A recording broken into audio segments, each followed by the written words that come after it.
Welcome to halwa concept, जहाँ पे difficult topic भी आपको लगेंगे हलवे। आज हम करने वाले हैं subject economic and industrial law, इसका सेकंड यूनिट। इससे पहले मैंने पार्ट 1 बनाया था, जिसके अंदर मैंने यूनिट 1 को कंप्लीट किया था। उसके सारे कॉन्सेप्ट डिटेल में एक्सप्लेन किए हुए थे। कुछ इंपॉर्टेंट क्वेश्चंस भी मैंने अपने यूट्यूब चैनल पे इससे रिलेटेड डाले हुए हैं, जो एग्जाम में आपको यूज़फुल हो सकते हैं। आज हम यूनिट 2 कवर करेंगे। इसके अंदर मेनली है industrial dispute act 1947 and minimum wages act 1948। Starting करने से पहले हम इसका इंट्रोडक्शन समझ लेते हैं कि इंडस्ट्रियल लॉ क्या होता है। Industrial law are made to protect the right of workers and employers. जो इंडस्ट्रियल लॉ होते हैं वो वर्कर्स और एम्प्लॉयर दोनों के राइट्स को प्रोटेक्ट करने के लिए होते हैं।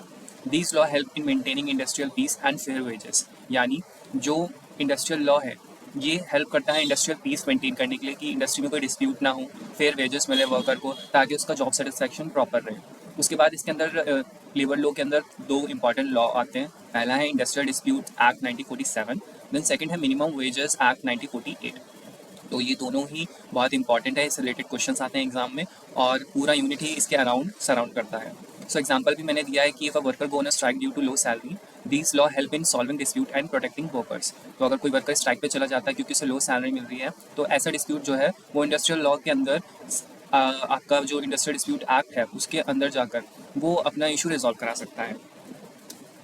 इसके बाद आता है industrial dispute act 1947।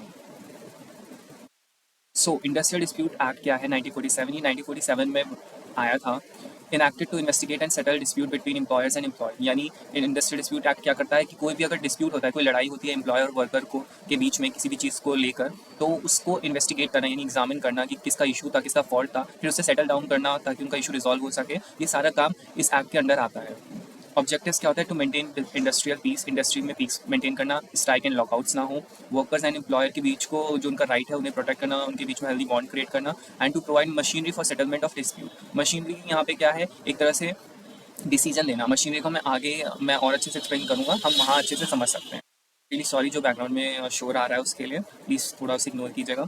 Example, if a worker demand salary increases and management refuse, the dispute can be settle under this act. अगर कोई सैलरी से रिलेटेड डिस्प्यूट है, जैसा अभी हमने प्रीवियस एग्जाम्पल में पढ़ा था, तो वो इंडस्ट्रियल डिस्प्यूट एक्ट 1947 के अंडर आएगा। ठीक है। इसके बाद हम समझते हैं what is industry and scope of industry. Industry की हम डेफिनेशन देखेंगे। Industry means any systematic activity carried on by corporation between employer and employ for producing, supplying और डिस्ट्रीब्यूटिंग गुड्स एंड सर्विस। यानी इंडस्ट्री एक सिस्टमैटिक एक्टिविटी निकालता है, यानी systematic activity यानी जो सीक्वेंस में चलते हैं स्टेप बाय स्टेप। और कॉर्पोरेशन मीन्स कोऑर्डिनेशन होता है एम्प्लॉयर और एम्प्लॉय के बीच में, ताकि वो ऐसी एक्टिविटी परफॉर्म करते हैं, चाहे वो प्रोडक्शन हो या सप्लाई हो किसी चीज़ का, गुड्स या सर्विसेज का। मैं आपको इसी टर्म में समझाऊँ तो सेम ग्रुप ऑफ ऑक्यूपेशन एक इंडस्ट्री क्रिएट करता है। यानी अगर सेम एक ऑक्यूपेशन है, लाइक लॉयर्स हैं, बहुत सारे लॉयर्स हैं, तो मिलकर अपना एक इंडस्ट्री बनाते हैं लॉयर्स के लिए। फिर ऐसी एंटरटेनमेंट इंडस्ट्री होती है जिसके अंदर एक्टर्स हो गए, आपके सारे जो भी एंटरटेन करते हैं आपको किसी ना किसी वे में, वो आपकी एंटरटेनमेंट इंडस्ट्री से आ जाते हैं। Features of industry, systematic activity यानी बहुत ही ऑर्गेनाइज्ड होता है, कॉन्टिन्यूस मैनर में चलता है। Then cooperation between employer and employ, जो काम देने वाला पर्सन है और जो करने वाला है, उन दोनों के बीच में बहुत एक कोऑर्डिनेशन रहता है ताकि प्रोडक्शन हो सके अच्छे से। फिर प्रोडक्शन और distribution of goods and services, यानी जो प्रोडक्शन और डिस्ट्रीब्यूशन है गुड सर्विस का, वो होता है इंडस्ट्री में। वो चाहे सर्विस हो चाहे प्रोडक्ट हो, वो सोसाइटी को देते हैं। प्रॉफिट मोटिव में और मे नॉट एग्जिस्ट, यानी जो इंडस्ट्री होती है वो ज़रूरी नहीं सिर्फ प्रॉफिट के लिए हो, नॉन प्रॉफिट ऑर्गेनाइजेशन भी होती हैं। ये क्या इंक्लूड करती है? Factories, bank, hospital, educational institutions, transport service. और एक्सक्लूड क्या करती है? एग्रीकल्चर का कुछ सम केसेस में नहीं करती है। Then domestic services, small professional activities. Example दिया है, आप पढ़ लीजिएगा, बहुत ईजी बेसिक एग्जाम्पल है। फिर आते हैं हम इंडस्ट्रियल डिस्प्यूट मशीनरीज। मशीनरीज से हम समझते हैं क्या है, जो मैंने पहले आपको बताया था कि industrial dispute machinery means different methods and authority use for settlement of industrial dispute. यानी जो ये मशीनरी होती है इंडस्ट्रियल डिस्प्यूट मशीनरी, इसका मतलब होता है different methods and authorities. Method यानी तरीके, और अथॉरिटीज़ यानी ऐसे पर्सन जो कोई इशू रिजॉल्व कराते हैं। तो जो भी इंडस्ट्री में डिस्प्यूट होते हैं, कुछ अथॉरिटीज़ होती हैं, कुछ पावरफुल पीपल होते हैं जिन्हें अपॉइंट किया जाता है, वो ये डिस्प्यूट को रिजॉल्व कराते हैं कुछ मेथड से। इसी को मशीनरी कहते हैं, डिस्प्यूट मशीनरी। मेन मशीनरीज कौन है यानी अथॉरिटीज़ कौन है? Work committee, conciliation officer, board of conciliation, court of inquiry, labour court, industrial tribunal, national terminal. ठीक है, इन्हें आप ऐसे ही याद कर लीजिएगा। ये 7.5 मार्क्स में 15 मार्क्स में क्वेश्चन आ सकता है। इंपॉर्टेंस क्या है इनका? कि मेन पीस इन इंडस्ट्री, ताकि पीस इंडस्ट्री में मेंटेन रहे। रिड्यूस स्ट्राइक एंड लॉकआउट्स, ताकि किसी भी तरीके का आंदोलन या कुछ भी ऐसा सिचुएशन क्रिएट ना हो। इंप्रूव एम्प्लॉयर एम्प्लॉय रिलेशन, ताकि एक हेल्दी रिलेशनशिप मेंटेन किया जा सके। अगेन एक एग्जांपल दिया हुआ है, then authorities under industrial dispute act. तो जो अभी हमने अथॉरिटीज़ पढ़ी थी, मशीनरीज पढ़ी थी, उनका फंक्शन क्या होता है? वर्क कमेटी जो होती है वो इंडस्ट्री में फॉर्म की जाती है। अगर किसी भी फैक्ट्री में 100 से ज़्यादा वर्कर काम करते हैं तो वहाँ पे वर्क कमेटी होती है, ताकि वर्कर और एम्प्लॉयर के बीच में एक हेल्दी रिलेशनशिप क्रिएट किया जा सके। फिर कॉन्सलेशन ऑफिसर होता है जो गवर्नमेंट के द्वारा अपॉइंट किया जाता है। ये भी एग्जामिन करता है और सेटल करता है डिस्प्यूट को peacefully. Then board of conciliation होता है, एक ग्रुप फॉर्म किया जाता है इंडस्ट्रियल डिस्प्यूट को रिजॉल्व करने के लिए। कोर्ट ऑफ इंक्वायरी होता है, इन्वेस्टिगेट इंडस्ट्रियल डिस्प्यूट, अगेन वही एग्जामिन करता है। लेबर कोर्ट, इसमें आप सारों में कहीं ना कहीं सेम आप डालेंगे, बस आप ये labour court, industrial tribunal, national tribunals का थोड़ा ध्यान रखिएगा, क्योंकि ये स्पेसिफिक डिस्प्यूट्स पे वर्क करती है। जैसे लेबर कोर्ट है तो dismissal, discharge, legality of order etcetera. And industrial tribunals होती है handle dispute related to wage, allowances, bonus and working condition. और अगर यही चीज़ अगर किसी नेशनल पे आता है, नेशनल लेवल पे, तो नेशनल ट्रिब्यूनल उसके लिए अवेलेबल होती है। फिर है procedure under dispute industrial dispute act, यानी प्रोसीजर क्या होता है इसे इशू को रिजॉल्व कराना का। अगर इंडस्ट्री में कोई भी डिस्प्यूट होता है तो पहला स्टेप है कि आपका डिस्प्यूट अराइज होगा एम्प्लॉयर एम्प्लॉय को लेकर किसी भी चीज़ से related. Then matter is refer to conciliation officer, conciliation officer के पास ये मैटर जाएगा। फिर कॉन्सलेशन प्रोसेस स्टार्ट होगा, यानी वो इशू एग्जामिन होकर उसे रिजॉल्व कराने का कोशिश किया जाएगा। इफ सेटलमेंट फेल, अगर वहाँ पे उन्हें जो वर्कर है या एम्प्लॉयर वो खुश नहीं है वहाँ के डिसीजन से, तो वो डिस्प्यूट जो है फर्दर जाएगा लेबर कोर्ट या टर्मिनल में भी दो हमने पढ़े थे, नेशनल एंड स्टेट वाइज, तो उनके पास जाएगा और वहाँ पे डिसीजन और अवार्ड इज गिवन। डिसीजन होता है आपका नॉर्मल डिसीजन देना, अवार्ड इज गिवन यानी अगर लाइक वेजेस से रिलेटेड है तो वेजेस प्रोवाइड करना, फेयर वेजेस, ये सब चीज़ें अवार्ड में काउंट हो जाएगा। इंपॉर्टेंस क्या है अगेन कि एक लीगल डिस्प्यूट को रिजॉल्व कराता है और किसी भी तरीके का वायलेशन या जो आंदोलन होता है उसे ना हो, ये सब चीज़ों में हेल्प करता है।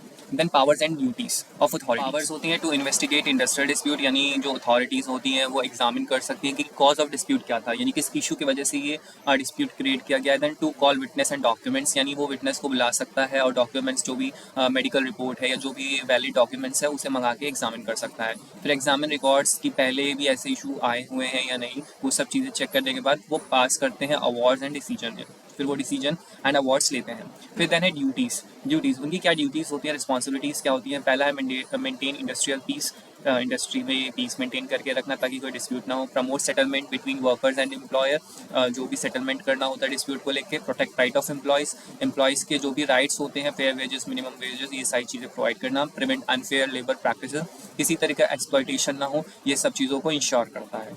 तो ये सारी उनकी रिस्पॉन्सिबिलिटीज़ हैं। इसके बाद है कोर्ट एंड ट्रिब्यूनल्स, ये डिफरेंट कोर्ट्स हैं जिनकी क्या फंक्शंस है वो लिखा हुआ है ताकि आप एग्जाम में लिख सको। जैसे लेबर कोर्ट है वो हैंडल करता है matters like dismissal, discharge, legality of strikes and standing orders. And industrial dispute करता है wages, bonus, allowance and working condition से रिलेटेड। नेशनल ट्रिब्यूनल्स करता है जो भी इंडस्ट्री में अफेक्ट आता है, मोर देन वन स्टेट से अगर ज़्यादा का कोई इशू है तब नेशनल के पास आता है। इंपॉर्टेंस क्या है, वही लीगल रेमेडी प्रोवाइड करता है, जस्टिस प्रोवाइड करता है वर्कर एंड एम्प्लॉयर को। फिर है मिनिमम वेजेस एक्ट 1948 जो कि सेकंड एक्ट है इस यूनिट का। इसके अंदर इसके नाम से ही सजेस्ट किया जाता है कि एक फिक्स प्राइस मिलना चाहिए एक वर्कर को काम करने के लिए उस किसी भी फैक्ट्री में। ऑब्जेक्टिव होता है प्रोटेक्ट वर्कर फ्रॉम एक्सप्लॉयटेशन, उसका शोषण ना किया जाए, उससे फेयर वेजेस मिले ताकि वो एक better standard of living achieve कर सके। यही 3 पॉइंट ऑब्जेक्टिव में लिखा है, एग्जाम्पल दिया हुआ है, इसी तरीके से आप एग्जाम में लिख सकते हैं। देन मीनिंग ऑफ वेजेस, ये 3 मार्क्स में क्वेश्चन आ चुका है प्रीवियस ईयर क्वेश्चन पेपर में, तो इसे प्रिपेयर कर लीजिएगा। Wages meaning all remuneration capable of being expressed in money and payable to worker for work done, यानी जो भी वर्कर काम करता है उसे जो भी टोटल अमाउंट मनी मिलता है उस काम के बदले, जितने दिन उसने काम किया है या जो पेड लीव है उसे टोटल मिलाकर, वो उसे वेजेस कहते हैं, यानी तनख्वाह बोलते हैं हिंदी में। इसके अंदर क्या क्या इंक्लूड होता है, बेसिक सैलरी जो आपकी बेसिक सैलरी होती है, हाउस रेंट अलाउंस होता है, अदर अलाउंस होता है, वो आपको इंक्लूड किया जाता है वेजेस में। एक्सक्लूड क्या नहीं काउंट करेंगे, बोनस हो गया, प्रोविडेंट फंड कंट्रीब्यूशन हो गया, ग्रेजुटी, ये 3 चीज़ें नहीं इसमें ऐड करेंगे। एक एग्जांपल दिया है 15,000 रुपये अगर बेसिक सैलरी है, 2,000 रुपये अलाउंस है किसी चीज़ का, तो ये टोटल उसके पार्ट ऑफ वेजेस का है। फिर procedure for fixing minimum wages, हम मिनिमम वेज कैसे फिक्स करेंगे कि टोटल कितनी सैलरी करनी चाहिए या वेजेस करनी चाहिए। तो गवर्नमेंट क्या मेथड यूज़ करती है, कमेटी मेथड, जहाँ एक कमेटी अपॉइंट की जाती है जो रिकमेंड करती है वेजेस रेट को कि इस इंडस्ट्री में कितना वेज रेट सेट करना चाहिए।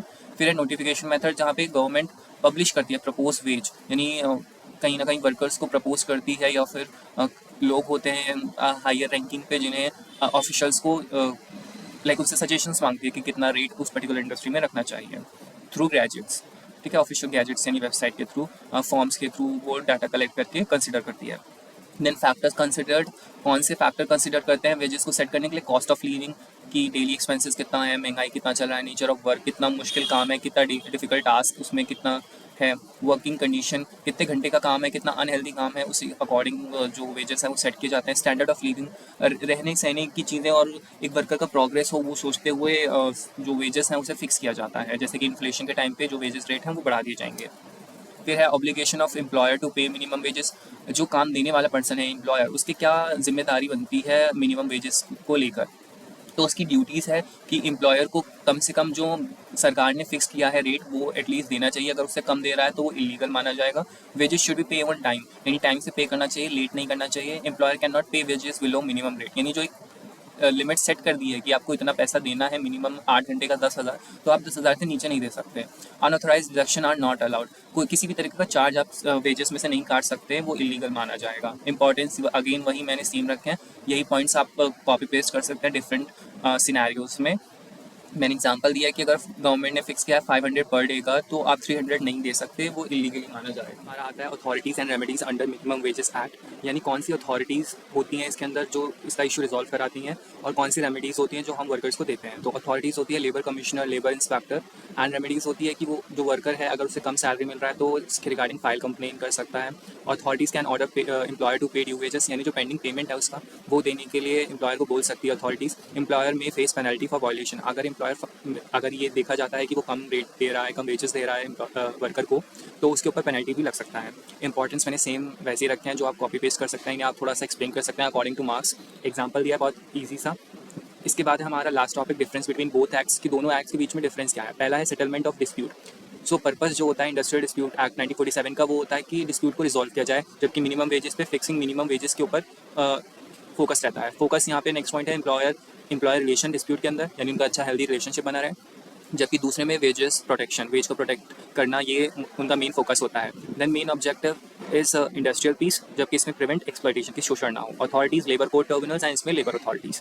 तो बहुत ईजी डिफरेंस है, इसे थोड़ा जो क्वांटिटी होता है बढ़ाने का आंसर, वो अपने अकॉर्डिंग थोड़ा एक्सप्लेन करके आप बढ़ा सकते हैं। सो इसी के साथ हमारा ये पूरा यूनिट 2 भी कंप्लीट हो गया। मैंने कोशिश किया कि बहुत शॉर्ट में एक्सप्लेन करूँ, ज़्यादा मैं एक्सपेंड ना करूँ। आई होप आपको वीडियो अच्छी लगी हो। और यूनिट 3 जो इसका नेक्स्ट पार्ट 3 होगा, वो मैं जल्दी ट्राई करूँगा अपलोड करने के लिए आपके एग्जाम से पहले। आपका एग्जाम कल है, जो 2023 से 26 का बैच है उनका एग्जाम 12th आई थिंक 12 तारीख को है, मई को। तो मैं कोशिश करूँगा कि जल्दी करूँ। अभी तक अगर आपको कोई फीडबैक या सजेशन देना हो या फिर आपकी कुछ भी क्वेरी हो तो आप कमेंट सेक्शन में लिख सकते हैं। मैं कोशिश करूँगा कि मैं उस पर वर्क करूँ। Thanks for watching, have a great day.